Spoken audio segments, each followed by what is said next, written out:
A'udzubillahi minasyaitonirrajim. Bismillahirrahmanirrahim. Alhamdulillahi rabbil alamin wassalatu wassalamu ala asyrafil anbiya'i wal mursalin sayyidina wa maulana Muhammadin wa ala alihi wa sahbihi ajma'in. Subhanaka la ilma lana illa ma 'allamtana innaka antal alimul hakim. Rabbi shrah li sadri wa yassir li amri wahlul 'uqdatam min lisani yafqahu qawli. Allahumma inni a'udzubika an adilla aw udal aw azilla aw uzal أو أظلم أو أظلم أو أجهل يجهل علي ولا حول ولا قوة إلا بالله العلي العظيم أما بعد. قال المصنف رحمه الله تعالى ونفعنا به وبعلومه في الدارين آمين. فصل وأولى الولاة الأب ثم الجد أبو الأب ثم الأخ للأب ثم الأخ للأب والأم ثم الأخ للأب ثم الأخ للأب ثم ابن الأخ للأب ثم ابن الأخ للأب والأم. Ada jatuh sini.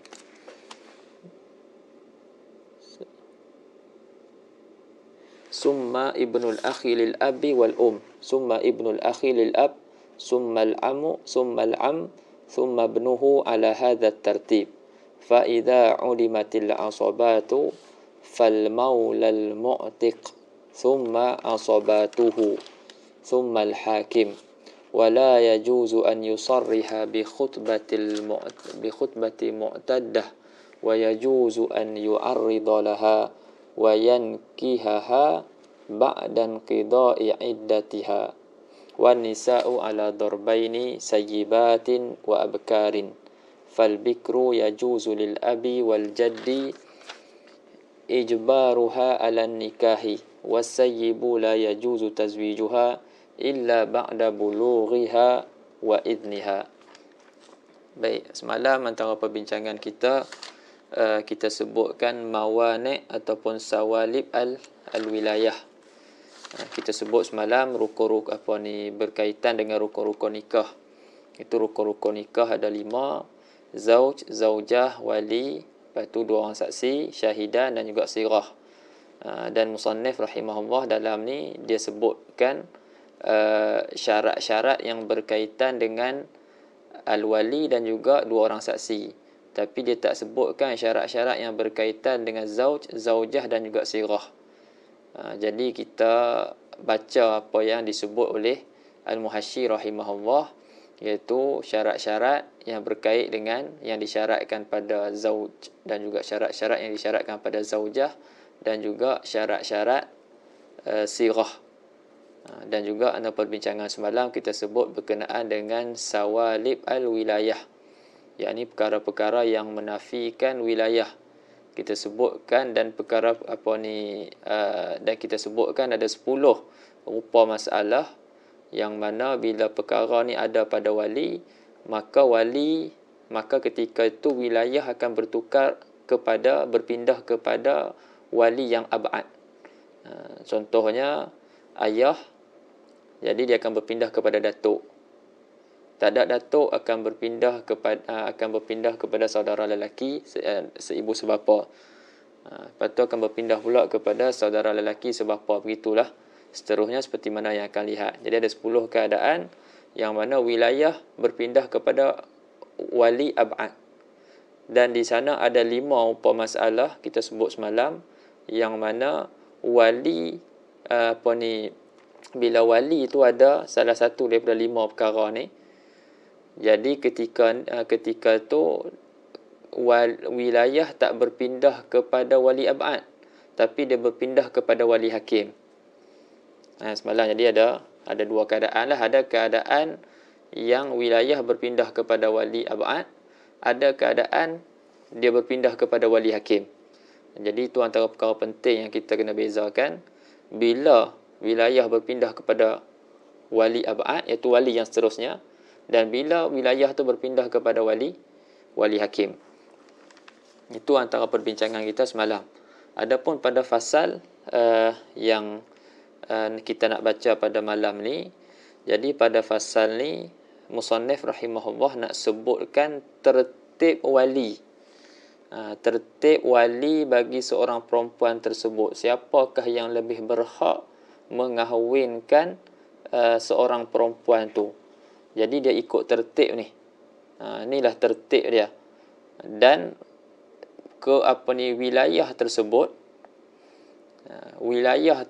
dia tidak akan berpindah kepada wali yang abad, wali yang jauh, selagi mana ada wali yang akrab, yang dekat. Dia akan ikut tertib ni. Ini antara yang nak disebut di dalam fasal ni. Itu pertama. Dan dalam fasal ni juga musannif rahimahullah nak sebutkan kepada kita berkenaan dengan pembahagian wali dari segi boleh memaksa anak untuk berkahwin ataupun tidak. Yang wali kita sebut wali mujbir. Wali yang dia boleh paksa anak dia nikah dengan tanpa izin anak tersebut. Dan ada wali yang tak boleh. Dia tidak ada autoriti demikian. Dia tak boleh nak paksa si perempuan tu nikah. Tapi ada syarat-syarat adalah nak bagi anak, paksa anak nikah pun ada syarat-syarat dia. Kalau ada syarat-syarat dia boleh. Cuma mustahabnya kita akan tengok nanti. Yang mustahabnya dia minta izin minta izin si anak tu, anak perempuan tersebut. Sebab kita nak jaga hati dia. Sebab itu orang yang dia nak hidup bersama, itu atau yang kedua yang disebut di dalam fasal ni. Dan yang ketiga dalam fasal ni juga disebutkan juga sebahagian hukum ahkam khitbah. Sebahagian hukum ahkam khitbah, iaitu hukum ahkam pertunangan ataupun lamaran. Apa maksud khitbah? Kemudian kita akan tengok jugalah masalah kita meminang di atas pinangan orang lain. Bilakah jadi haram kita nak meminang perempuan yang telah dipinang oleh orang lain? Dan di sinilah disebutkan perbezaan sayyib dan juga bikir. Apakah perbezaan perempuan dara dan juga perempuan bukan dara? Sebab kalau sebut janda, selalunya orang kita faham perempuan yang dah berkahwin. Dia terjemah daripada sayyib. Tapi kalau kita tengok dia punya takrif sayyib nanti, dia tak syarat perempuan tu kahwin. Maknanya mana-mana perempuan yang telah dijima, sama ada jima tu halal ataupun haram, seperti dirogol ataupun dia berzina ke, maka perempuan tu dipanggil sayyib. Dalam takrif, orang perempuan tu dipanggil sayyib. Kalau bahasa kita sebut janda. Jadi orang kalau sebut janda, dia akan faham orang tu dah berkahwin lah. Kan? Huruf kita faham ni. Jadi kita nak sebut dara, bukan dan bukan dara. Baik. Itu antara kita kata tajuk-tajuk ataupun perkara-perkara yang nak disentuh di dalam fasal ini. Jadi kata musannif rahimahullah, faslun wa aulal wulati ay ahaqqul awliya'i bitazwij. Ini fasal dan seaula-aula wali. Seaula-aula wali ni wali nikah. Bukan wali tu, wali nikah. Yakni seaula-aula wali ay ahaqqul awliya, yakni wali yang selayaknya, yang mempunyai yang mempunyai hak yang lebih berhak menikahkan si perempuan tu. Yang pertamanya al-ab, yang pertamanya ayah. Ini mudahlah, kita boleh jalan tu je. Yang pertama sekali al-ab, summal jad, kemudian jaddu, abul abi. Itu nak terangkan jaddu tu adalah abul ab, iaitu ayah bagi ayah. Maknanya datuk tu lah. Kita sebut datuk. Datuk. Setengah sebut Tok Wan, setengah sebut Tok Ki. Jadi Kedah panggil Tok Wan bagi lelaki. Kalau sebelah Terengganu ke Kelantan ke panggil Tok Ki tak? Panggil Tok Ki. Mulanya abul ab. Summa abuhu. Summa abuhu ay abu abil ab. Maknanya moyang. Maknanya ayah dan ke atas lah. Jadi kalau ayah tak ada, akan berpindah kepada datuk. Datuk tak ada, selepas datuk tu kalau hidup lagi, kalau ada, dialah yang akan jadi, dia yang akan jadi wali bagi perempuan tersebut. Wahakadha, dan begitulah. Maknanya abuhu ay abu abil ab. Lepas tu ab abil ab. Macam tu lah. Dia wahakadha. Wa yuqaddamul aqrab minal ajdad alal ab'ad. Dan didahulukan datuk yang dekat daripada datuk yang jauh lah. Maknanya kita selepas ayah ni semua kita panggil datuk lah. Ayah bin A bin B, B bin C. Jadi A ni pun datuk, B pun datuk, C pun datuk. Jadi akan kita dahulukan yang dekat A dulu. Kalau ayah tak ada, A dulu. Datuk B ni ada lagi. C pun ada. Jadi kita akan dahulukan yang A. A tak ada, barulah yang B. B barulah yang C. Jadi kita akan ikut turutan. Summal akhu lil abi wal kemudian saudara laki seibu sebapa. Saudara lelaki seibu sebapa. Ataupun ditakbirkan dengan al-akhu asy-syaqiq. Kita panggil adik-beradik lah. Adik-beradik ni saudara seibu sebapa. Lepas tu kata syarih, walau abara bisyaqiq lakana akhsar. Kalau musannif takbirkan dengan lafaz syaqiq, yakni al-akh asy-syaqiq, jadi itu adalah lebih, takbir tersebut lebih ringkas. Maksudnya saudara seibu dan sebapa. Jadi contoh Zaid, nama apa? Kita kata Fatimah, dia ada saudara lelaki dia Zaid. Ni saudara lelaki dia seibu sebapa. Jadi ayah dia dah tak ada. Tok dia tak ada. Jadi akan berpindah kepada dia lah. Dia akan jadi wali. Summal akhu lil ab. Summa. Jadi kemudian apa ni tadi berkenaan dengan al-akh lil ab wal jadi kalau dia ada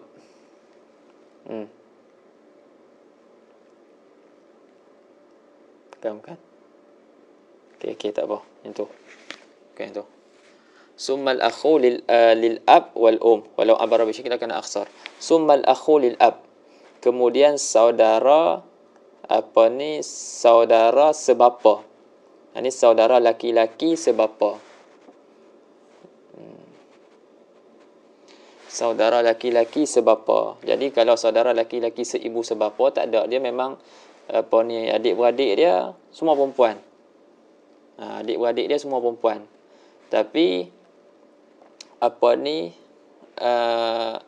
dia ada saudara sebapa. Dia ada saudara sebapa, maknanya ayah dia ada kahwin seorang perempuan lain, ada anak lelaki.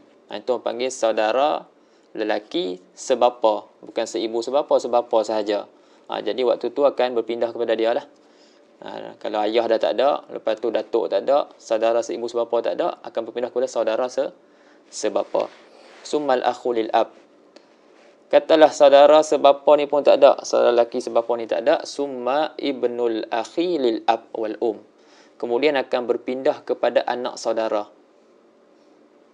Anak saudara seibu sebapa. Boleh faham kan situ? Al akhu lil ab, anak dia. Saudara perempuan, saudara lelaki bagi perempuan tersebut yang seibu sebapa, anak dia. Kalau Kedah panggil anak menakan, setengah panggil anak saudara.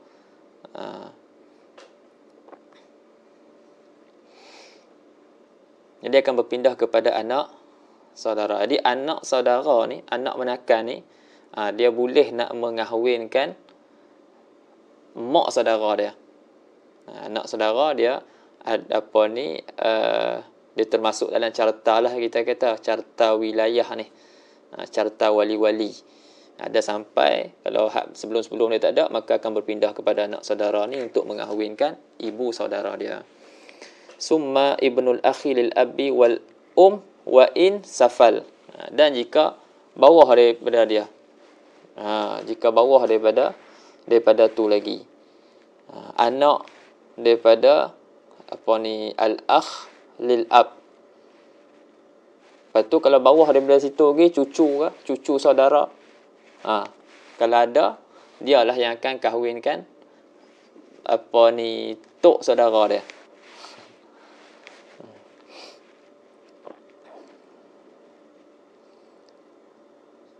Summa ibnul akhi lil ab wa in safal, sama macam tadi. Kemudian anak saudara sebapa.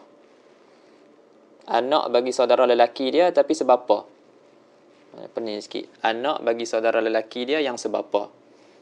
Saudara lelaki sebapa dan saudara lelaki sebapa tu ada anak. Anak dia tu lah. Dia boleh kahwinkan ibu saudara dia. Wa in safa dan jika bawah lagi pada tu. Ada cucu. Dia ada anak dia tu ada cucu. Yang atas tak ada, maka bawah tu lah. Cuma jarang lah berlaku macam tu. Tapi kalau berlaku, begitulah hukumnya. Summal amu al-syaqiq. Kemudian, barulah berpindah kepada bapa saudara. Ataupun kita panggil pakcik lah. Pakcik ke, pak ngah ke, pak teh ke, pak lang ke, pak long ke. Tu am lah tu. Jadi, am ni, pak saudara yang orang cakap seibu sebapa. Dia dengan ayah dia tu pak dengan mak sama. Faham tak tahu? Dia faham kan? Kemudian pak saudara kita. Yang pak saudara kita tu memang adik beradik pak saudara kita pula. Pak saudara perempuan tu. Pak saudara perempuan tu yang mana pak saudara perempuan tu dia adik-beradik dengan ayah perempuan tu. Jadi depa punya ayah dan mak sama. Tu panggil al-am asy-syaqiq. Summal am lil ab. Kemudian al-am lil ab. Tak ada al-amu syaqiq, barulah pergi kepada al-amu lil ab. Pak saudara lah, tapi pak saudara yang sebapa aja dengan ayah dia. Jadi pak saudara tu dengan ayah perempuan tu, depa tu adik-beradik sebapa, mak lain-lain. Faham kan? Summa benuhu, kemudian anak dia. Anak apa? Summa ibnuhu ay ibnu kullin minhuma wa insafal. Kemudian anak tiap-tiap daripada kedua-duanya, iaitu anak bagi am musyaqiq dan anak bagi am lil ab. Yakni dalam hasyiah tu disebutlah, maknanya didahulukan anak bagi al-am syaqiq daripada anak bagi al-am lil ab. Jadi kalau ada anak bagi al-am syaqiq, dia dulu kita dahulukan. Kalau tak ada, barulah anak bagi al-am lil ab. Ataupun cucu, wa in safal. Anak-anak tak ada, cucu ada, pergi ke cucu lah.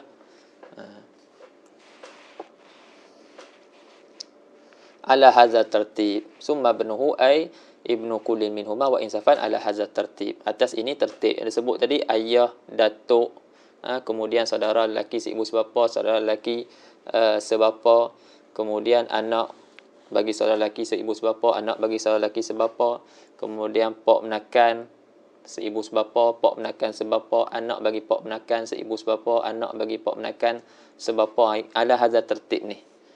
Fayuqaddamu ibnul ammi syaqiq ala ibnil am li ab. Ni disebut, maka didahulukan anak bagi pak saudara seibu sebapa daripada anak bagi pak saudara sebapa. Itulah dia punya turutan wali. Wali bagi seorang perempuan. Jadi tahulah kalau dia ni ayah dia meninggal, okey, siapa akan jadi wali dia? Dia takkan berpindah kepada wali hakim. Kan? Sebab wali itu masih ada lagi, dia akan berpindah kepada wali selepas dia, wali abad. Akan pilih kepada datuk. Oh, datuk dia pun tak ada dah, mati dah, akan pergi kepada saudara lelaki.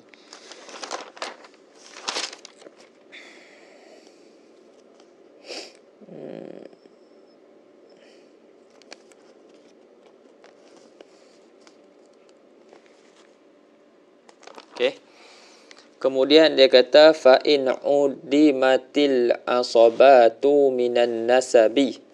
Maka apabila luput, maknanya tidak ada segala asabah. Asabah daripada nasab. Tadi kan ada asabah tadi. Jadi sebab kita asbab disebut dalam hasyiah tu, asbab wilayah ni ada 4. Awal disebut apa ni, qaulu wa ulul wulah wa aulal wulah tu bidhamil waw jamak wa al ka apa tu, wa apa tu tak apa, wa asbabul wilayah arba'ah, dan sebab bagi wilayah tu 4: al ubuwah wal usubah al mujarradah anil ubuwah wal i'taq wal saltanah. Jadi itu 4 asbab bagi wilayah. 4 ni lah. Jadi tadi disebutlah daripada pihak ubuwah, lepas tu selepas tu anak, lepas tu pak saudara semua tu. Jadi kalau tak ada, habis dah luput al-asabat ni minan nasab, al-asabat minan nasab, luput segala asabah daripada nasab ni, maka waktu tu dia akan berpindah. Kalau orang tu adalah hamba, ni zaman dululah, kalau orang tu hamba, perempuan tu hamba, maka dia ada wali dia. Dia afwan, bukan dia ada wali. Dia ada bekas penghulu dia yang telah memerdekakan dia. Dia bekas hamba. Jadi dia punya bekas penghulu dia yang telah memerdekakan dia. Waktu tu wilayah akan berpindah kepada apa ni, sayyid dia. Faham kan? Maknanya kalau kita ikut tertib tadi, ayah, datuk, lepas tu apa ni adik-beradik lelaki seibu sebapa, adik-beradik lelaki sebapa, dan seterusnya, semua tu habis sampai kepada ibnul am lil ab tadi. Kalau habis semua tu tak ada, katalah takdir kata perempuan ni hamba yang telah dibebaskan, maka siapa yang akan jadi dia punya wali? Yang akan jadi wali dia sayyid dia, bekas penghulu dia. Jadi fa iza udimatil asabatu minan nasab fal maula mu'tik az-zakar. Maka kita kata bekas penghulu yang telah memerdekakan hamba tu. Tapi syaratlah bekas tok ketua tu, penghulu tu laki, bukan perempuan. Ni kalau ni masalah kalau tok penghulu tu, bekas ketua dia tu laki. Kalau bekas ketua dia tu, sayyid dia tu perempuan, sekejap kita tengok depan. Sebab perempuan dia tidak boleh mengahwinkan orang. Dia tak boleh mengahwinkan diri dia sendiri, dan dia tidak boleh mengahwinkan orang lain. Jadi kalaulah kata sayyid ni, dia bukan sayyid, dia sayyidah. Dia ada hamba. Jadi adakah dia boleh mengahwinkan hamba perempuan dia? Dia perempuan, dia ada hamba perempuan, adakah dia boleh dia ada bekas hamba perempuan, adakah dia boleh mengahwinkan? Tidak. Jadi siapa yang akan kahwinkan, nanti kita akan tengok. Jadi ni masalah maula mu'tik yang zakar. Jadi kalau ada hamba perempuan tu, dia ada wali, dia ada sayyid dia, bekas tok penghulu dia yang memerdekakan dia, dan dia punya apa, tertib wali tadi semua dah habis, maka akan berpindah kepada bekas wali, bekas sayyid dia. Fal maula al-mu'ti az-zakar summa asabatuhu ala tartibil irsi.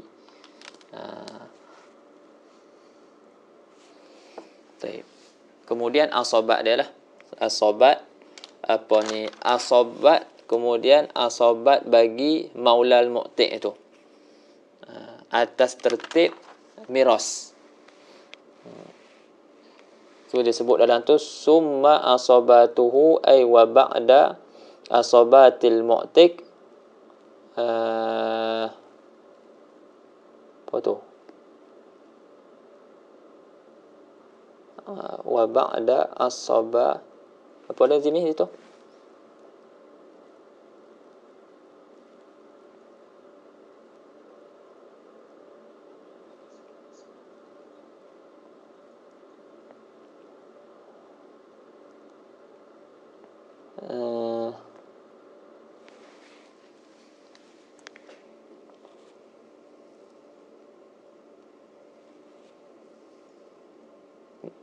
Ada ta tak? Summa wa ba'da asabati al, ada ta tak situ? Kau tak ada ta? Ada ta? Ba'da asabatil mu'taqah. Ada ta situ kan? Tak ada ta?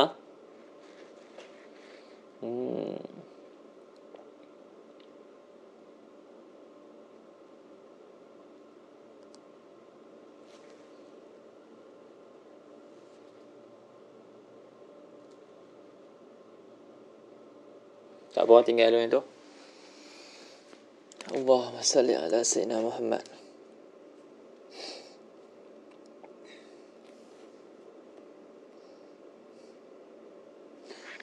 Kemudian dia kata summa asabatu al-mu'tik ala tartibil irs, atas tertib pada miras. Ai dia kata qauluhu ala tartibil irsi ai irsil wala. Fayuqaddamul akh, maka didahulukan akh, saudara lelaki, wa ibnul akh, anak bagi saudara lelaki, alal jad wal am wa ibnil am ala abil jad.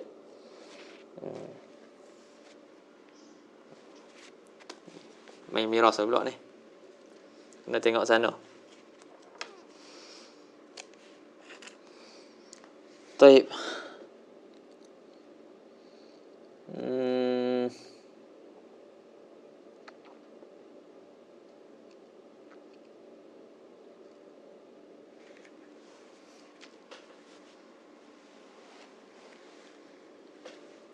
Baik. Kemudian nak muqabalah dengan tadi dikata maula mu'tiq. Sekarang ni nak muqabalah dengan tu masalah maulah mu'tiqah. Masalah hamba yang membebaskan hamba perempuan tu adalah perempuan juga. Yang membebaskan hamba perempuan tu adalah orang perempuan. Maknanya dia nyetuk penghulu tu orang perempuan. Okey. Amal maulatul mu'tiqah, adapun maulah mu'tiqah yakni bekas tok penghulu, bekas tok ketua, bekas penghulu yang mana dia yang memerdekakan hamba tu yang perempuan. Jadi orang perempuan dia tidak boleh memerdekakan hamba, dia tak boleh mengahwinkan orang. Dia tak boleh jadi wali. Jadi masalah maulah mu'tiqah ni ada dua keadaan. Sama ada dia masih hidup ataupun dia telah mati. Bekas tok penghulu yang membebaskan hamba perempuan tadi ada dua keadaan, sama ada dia masih hidup ataupun dia telah mati. Okey, yang pertama dia masih hidup. Idza kanat hayyatan, apabila dia masih hidup, fayuzawwiju atiqataha man yuzawwijul mu'tiqata bitartibis sabiq fi awliya'in nasab. Jadi kalau maulah mu'tiqah tu masih hidup, maka siapa yang akan mengahwinkan bekas hamba dia tu, maka akan mengahwinkan bekas hamba. Atiqah tu bekas hamba.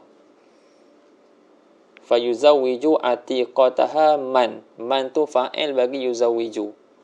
Maka mengahwinkan akan bekas hambanya itu oleh siapa yang akan mengahwinkan perempuan yang memerdekakan tu.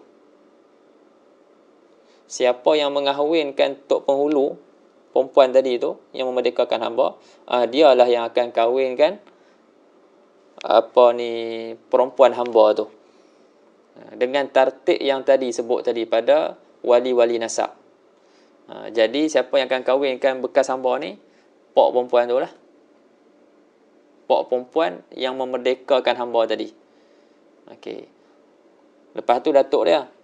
Lepas tu saudara dia, seibu sebapa, saudara lelaki seibu sebapa, saudara lelaki sebapa, dan seterusnya. Itu masalah pertama, dia masih hidup. Kalau dia mati, fa idza matat al-mu'tiqah, apabila mati al-mu'tiqah tu perempuan yang tok penghulu yang perempuan yang telah memerdekakan hamba perempuan tu, maka zawwaja atiqataha man lahul wala'u alal al-mu'taqah. Baca baris atas. Al-mu'taqah. Merujuk kepada perempuan yang dibebaskan. Bukan mu'tiqah. Kalau mu'tiqah isim fa'il. Perempuan yang membebaskan ketua tu. Jadi kalau perempuan yang membebaskan tu, tok penghulu perempuan tu, mati dah. Jadi siapa yang akan kahwinkan bekas hamba dia ni? Yang akan mengahwinkan bekas hamba dia ni? Orang yang ada walak. Ada walak, nak terjemah macam mana? Ada walak, kita ada kuasa lah. Orang yang ada autoriti di atas diri perempuan yang ada autoriti atas perempuan yang telah dibebaskan tu. Siapa dia? Anak bagi si mati. Anak bagi mu'tiqah tu. Man lahul wala alal mu'taqah.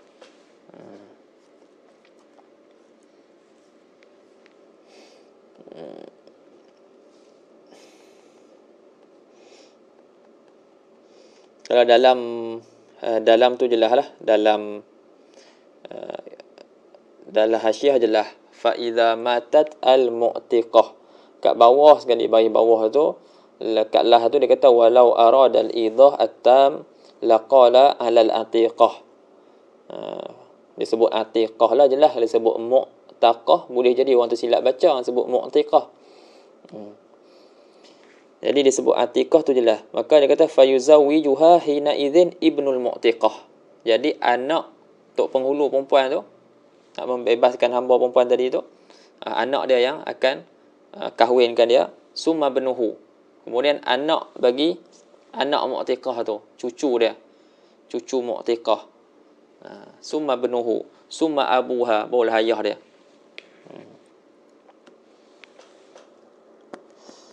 Jadi kalau ada bawah-bawah, ada lah. Kalau masih ada lagi yang di bawah, maka kita akan ambil lah.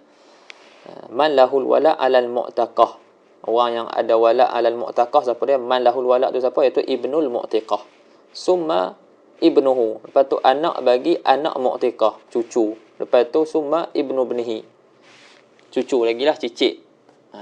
Dan seterusnya kalau ada.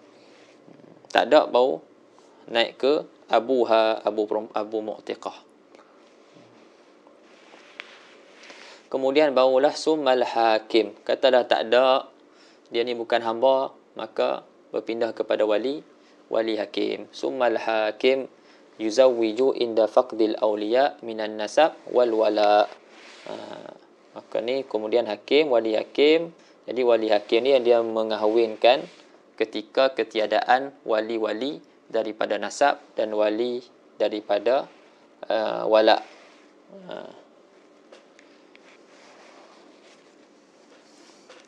Habis. Itu berkaitan dengan wali.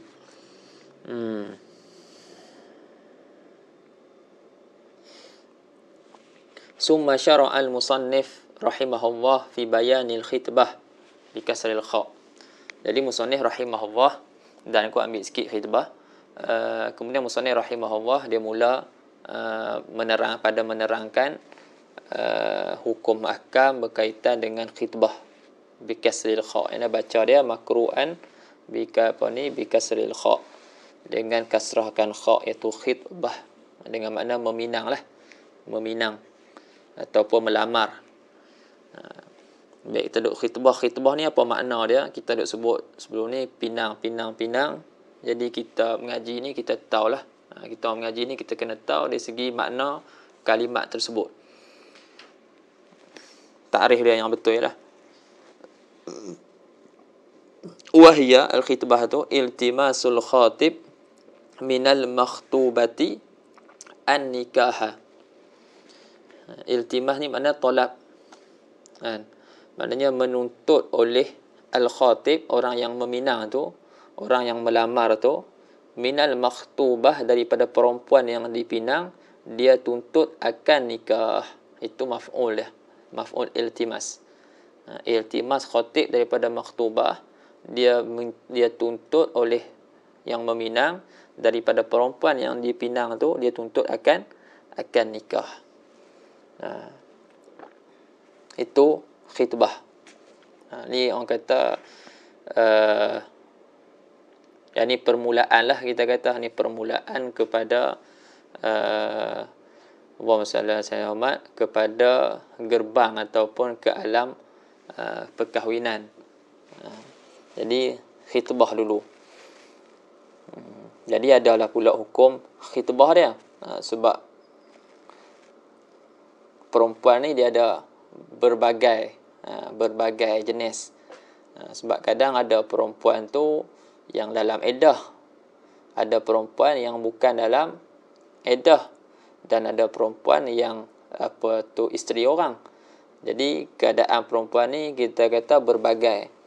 Jadi siapa yang kita boleh khitbah tu, dan khitbah ni pula ada terkadang secara soreh, ada terkadang secara kiasan, secara ta'rid disebut, secara ta'rid. Allahumma salli ala sayyidina Muhammad.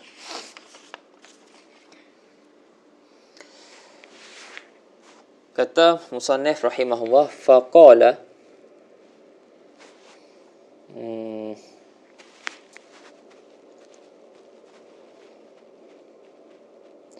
dalam tu dia sebutlah disunatkan khutbah. Disunatkan khutbah. Ni kita sebut tentang khutbah. Tapi pada khutbah tu disunatkan khutbah. Jadi pada nikah ni ada empat khutbah. Pada nikah ni ada empat khutbah. Yani al-khutab allati tustahabbu fi nikah arba'. Al-khutab yani khutbah-khutbah allati tustahabbu fi nikah arba'. Khutbah-khutbah yang disunatkan pada nikah ni, pada bab nikah ni ada empat. Okay, yang pertama khutbah qabla al-khitbah. Yang pertama khutbah sebelum khitbah. Sebelum nak khitbah perempuan tu, khutbah dulu. Kan?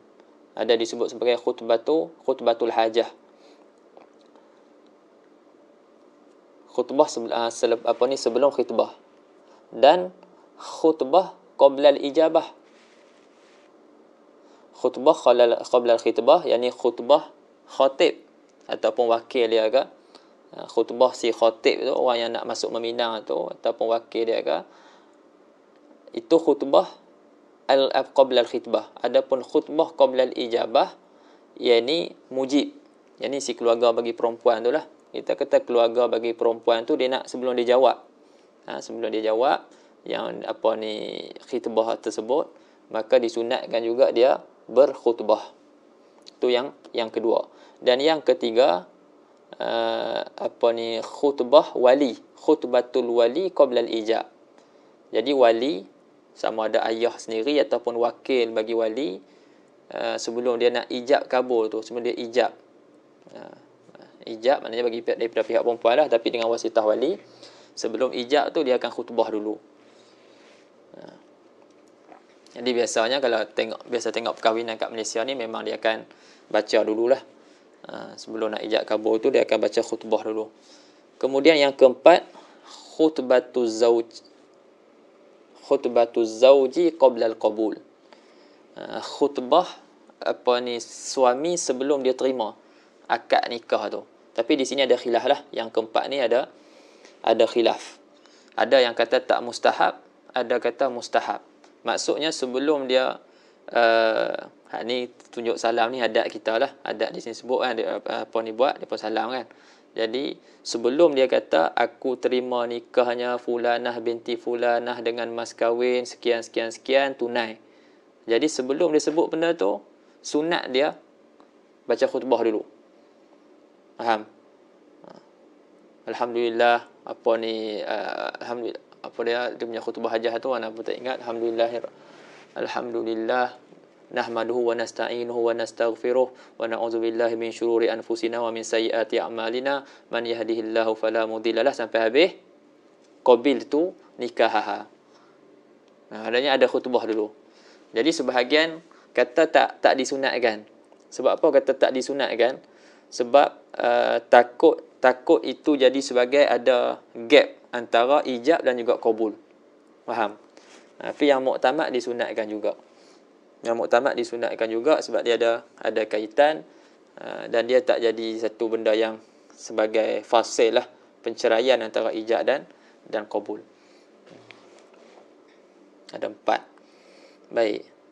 Balik kepada hukum khitbah balik. Apa ni? Bikasril kha. Wala yajuzu an yusarriha bi khitbati mu'taddatin an wafatin aw talaqin ba'inin aw raja'iyyin, dan tidak harus. Jadi kita sebut khitbah ni ada kalanya secara ta'rid, secara sindiran ataupun kiasan, ataupun secara tasrih, secara nyata putus kata nak kahwin. Dia kata kat perempuan tu, uridu an unkihaka. Mesej perempuan tu, uridu an unkihaka terus. Itu tasrih. Maknanya apa tu? Dia khitbah tu. Dia tuntut nak kahwin.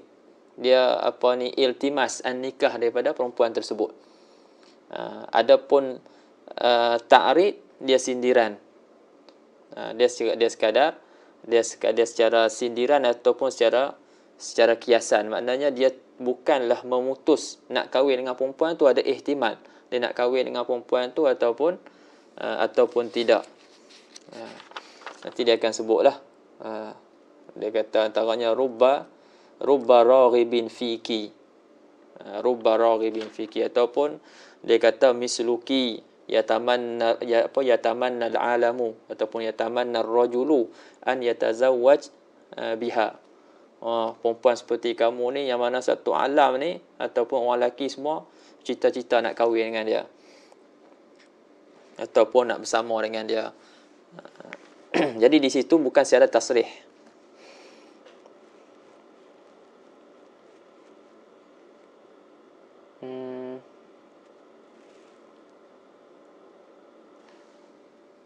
Wafi tak masuk Azimi.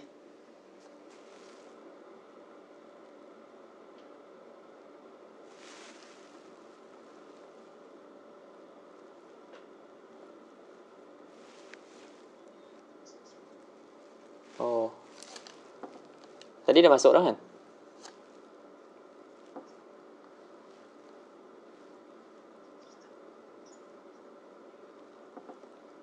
Dah. Tengok tadi ada 6, tu ada jadi 5.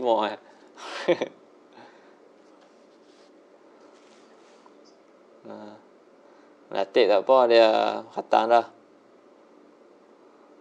Tinggal amali ya.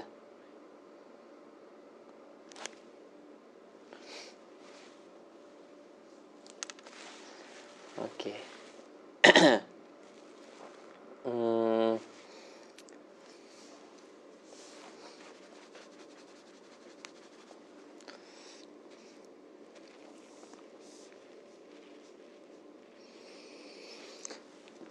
Baik, jadi dia kata wala yajuzu an yusarriha bi khitbati mu'taddah. Jadi tak boleh dia tasrihkan dalam ni disebut khutbah. Silap ni. Khitbah. Tak boleh dia tasrihkan dengan khitbah. Dengan khitbah dengan melamar. Tasrihkan pada melamar perempuan mu'taddah, perempuan yang dalam iddah. Sama ada iddah tu iddah wafat, iddah matilah, perempuan tu kematian suami, jadi dia ada iddah 4 bulan 10 hari. Jadi ketika dia dalam iddah 4 bulan 10 hari tu, tak boleh kita orang lelaki nak minta kahwin dengan dia secara sarih, secara tasrih, tak boleh. Haram hukum dia. Ataupun perempuan tu talak bain. Talak bain, talak cerai, talak 3 lah. Cuma talak bain ni dia ada 2 lah, satu bain kubra, satu bain sughra. Nanti kita akan mengajilah. Satu bain, kalau bain kubra ni cerai talak 3. Kan?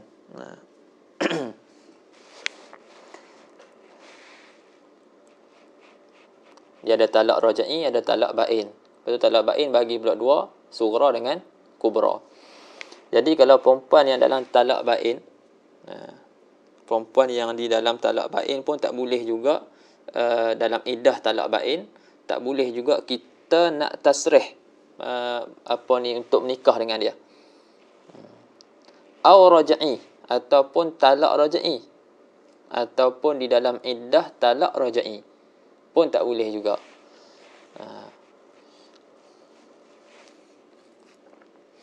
Sebab orang yang talak raj'i ni maknanya talak bukan talak 3. Talak raj'i bukan talak 3, maknanya suami itu boleh kembali kepada isteri dengan rujuk balik lah. Dengan rujuk balik tanpa melakukan akad yang baru. Berlainan dengan talak bain sughra.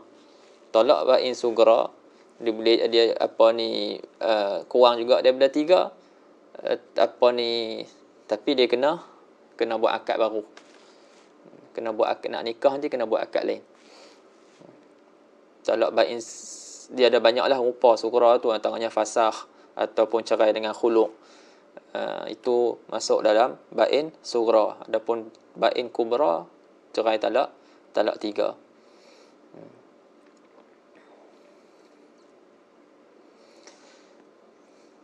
Jadi perempuan yang dalam iddah wafah ataupun dalam iddah talak bain ataupun talak raj'i, maka haram nak khitbah secara tasrih. Apa dia tasrih? Wa tasrihu ma yaqta'u birraghbati fin nikah. Dan tasrih itu adalah apa kita kata satu ungkapan yang memutus, yang jazam. Yang jazam dengan keinginan dia untuk menikah. Dalam perkataan tu memang jazam. Kaqaulihi lil mu'tadah, seperti kata khatib tu, orang yang nak meminang tu bagi orang yang dalam iddah tu, uridu nikahaka. Soreh dia sebut, aku nak nikah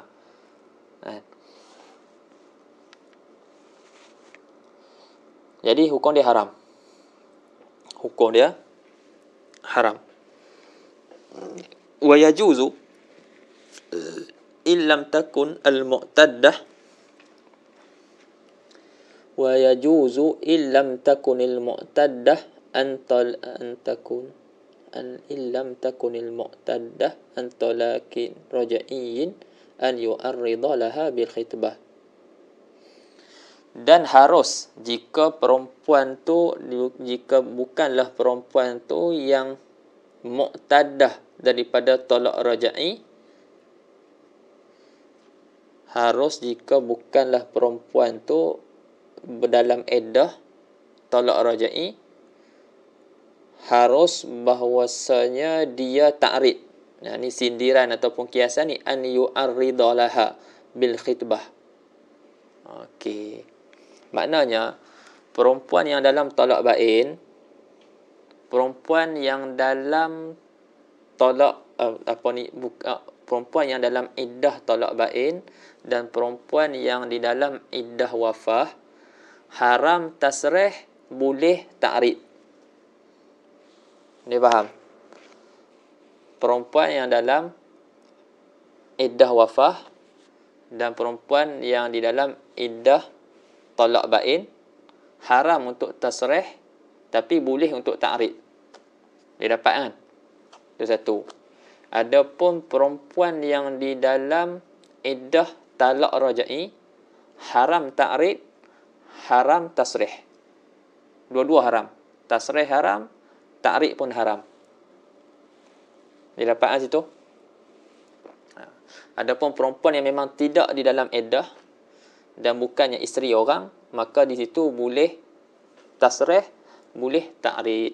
Jadi ikutlah hantu nak guna cara ta'rid ke ataupun nak guna cara tasrih ke, itu masing-masing lah. Bahasa Arab ke bahasa Melayu ke, itu terpulang. Jadi kalau bolehlah nak mana-mana pun satu, pilihan masing-masing, pilihan di tangan anda. Illam takun wa yajuzu illam takunil mu'taddah an talakin raj'i an yu'arrida laha bil khitbah. Tapi nak nikah tu wa yankihuha ba'dan qida'i iddatiha. Dan dia ta'rid dan dia nikah dengan perempuan tu selepas habisnya iddah. Dia ta'rid sindiran tu untuk berkahwin dengan dia, tapi perkahwinan tu bukan waktu iddah. Perkahwinan tu selepas iddah. Wa ta'ridu, apa maksud ta'rid? Ma la yaqta'u birraghbah fin nikah. Iaitu apa kita kata ucapan yang tidak memutus yang tidak memutus, yang tidak jazam dengan kemahuan pada menikah, pada berkahwin. Ini perkataan tak mutus nak kahwin dengan perempuan tersebut. Bal yahtamiluha, bahkan ada ihtimal raghbah. Ma tu ada ma la yaqta, apa tu, bal yahtamiluha. Ta'rik ni dia ada ihtimal, ada keinginan untuk menikah dan ada keinginan tak mau. Kaqaulil khatib, seperti perkataan khatib lil mar'ati kepada perempuan, rubba raghibin fiki. Boleh jadi ada yang berkeinginan, yang berkemahuan pada kamu. Jadi ada ihtimal dia nak kat perempuan tu ataupun bukan. Wa ammal mar'atul khaliyatu an mawani'in nikah. Adapun perempuan yang kosong daripada manik, daripada benda-benda yang menegah daripada dia nikah, dia bukan dalam iddah, kan? Jadi tak ada manik. Wa an khutbatin sabiqah, dan perempuan yang kosong daripada khitbah yang telah lalu. Maknanya dia sebelum tu tidak dikhitbah oleh orang lain, dia tidak dikhitbah oleh orang lain, dan khitbah tu telah diterima. Itu maksud khutbah sabiqah, khitbah sabiqah. Maknanya telah ada orang khitbah dia, ada orang yang telah masuk meminang ataupun melamar dia, dan lamaran tu telah diterima. Maka kalau lamaran tu telah diterima, tak boleh nak khitbah. Tapi masalah ni dia kosong daripada tu. Mar'ah ni dia kosong daripada mawanik, perkara-perkara yang menegah dia nikah, dia bukan dalam iddah. Dan wa'an khitbatin sabiqah, dan dia kosong daripada khitbah yang sebelum. Tak ada orang pun khitbah dia sebelum tu. Fayajuzu khitbatuha ta'ridan wa tasrihan, maka harus khitbah dia menuntut nikah daripada perempuan tersebut, sama ada secara ta'rid ataupun secara tasrih. Boleh nampak? Boleh dapat?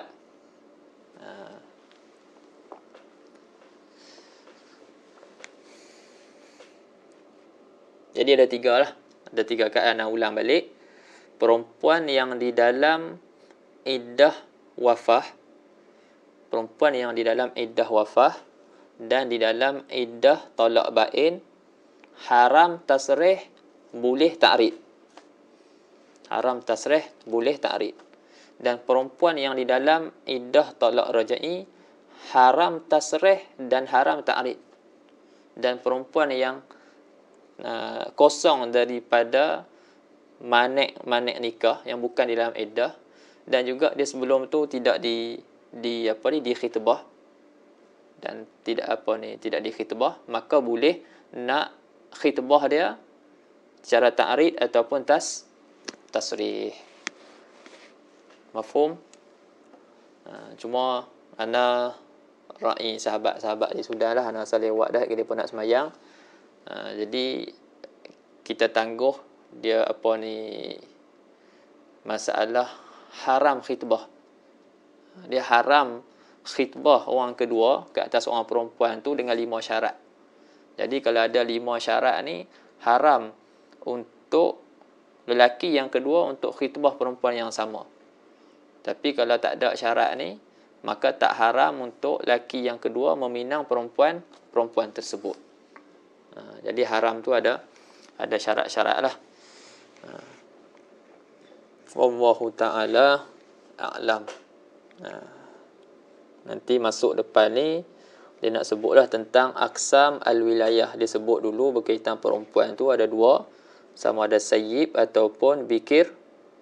Wan nisa'u ala darbain, sayyibat wa abkar. Ada yang bukan dara, ada yang dara. Kemudian dia sebutlah aqsam wilayah, yang mana ayah dan datuk boleh dia mempunyai autoriti untuk mengahwinkan anak dara, walaupun bukan dengan izin anak dara tersebut, dengan syarat-syarat dia. Wallahu a'lam. Subhanakallahumma bihamdih, syadu an la ilaha illa anta, astaghfiruka wa atubu ilaih.